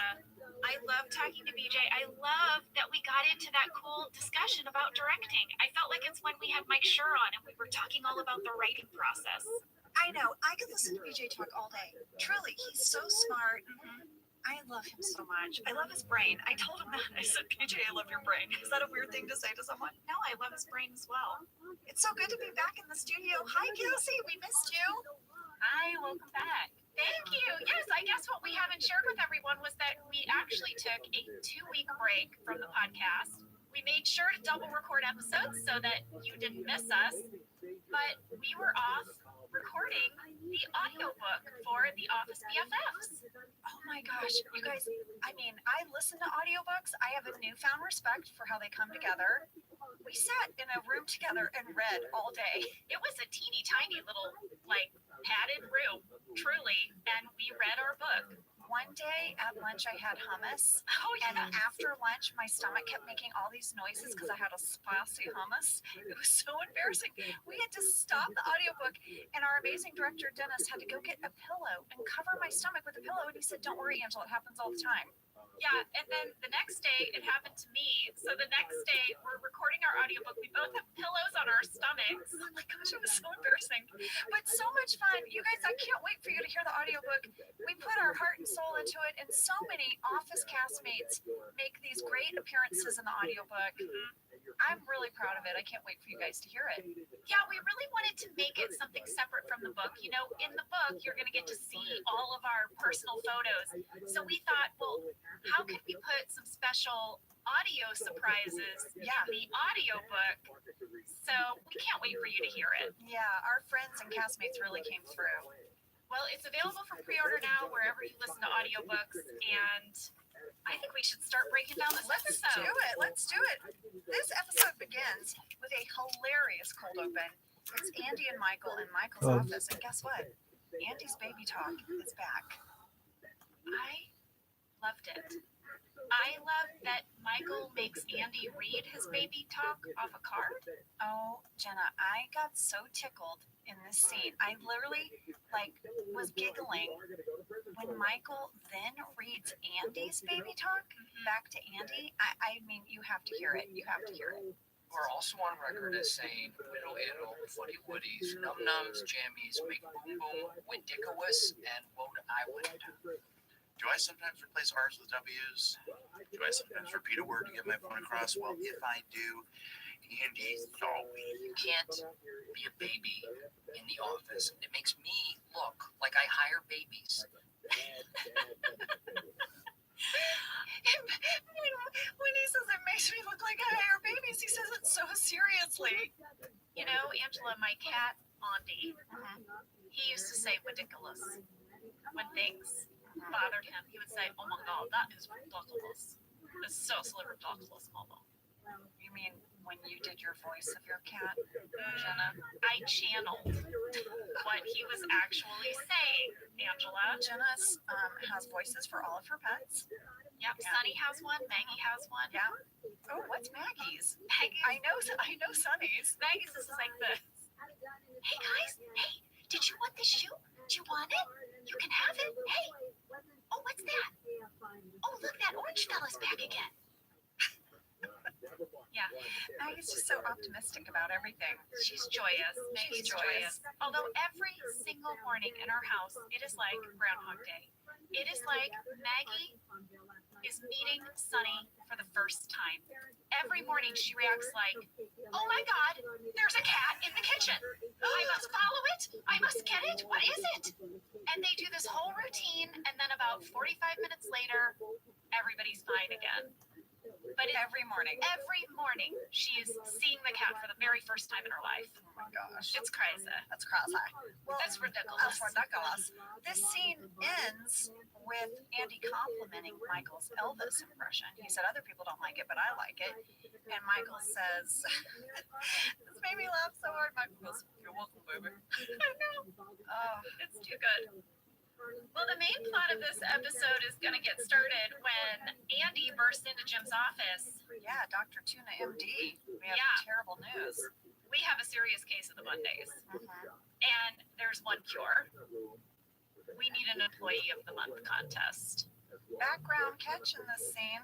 Tell me.